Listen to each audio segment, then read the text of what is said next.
Gözləri büyümüşə. Gözləri büyüm. Həqiqətən atım lazım ha. Oo, gözləri büyüm atarız da. Bəsdir ya. Ud. Valla heç həyatım boyu yeməmişəm, həqiqətən. Bir də. Atım, qorxuram, valla qorxuram. Ay, bir də.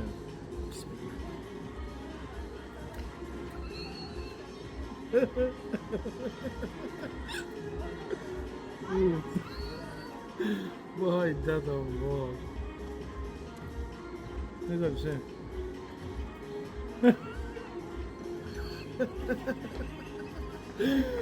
Hakikaten seviyedi ya.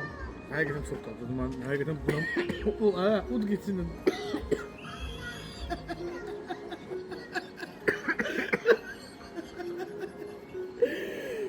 Şey hakikaten seviyedi. Boğuldu mu?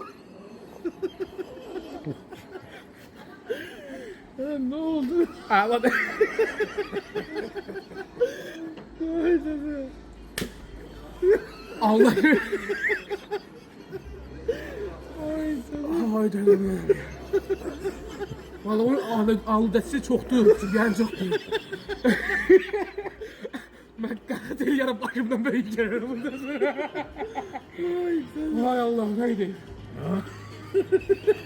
Enerji gəlir, Allah'ım enerji gəlir. Qala bilmirəm yerimdə. Ay dedem vay. Əlin üç olsun sənə biraz. Sən üç olsun.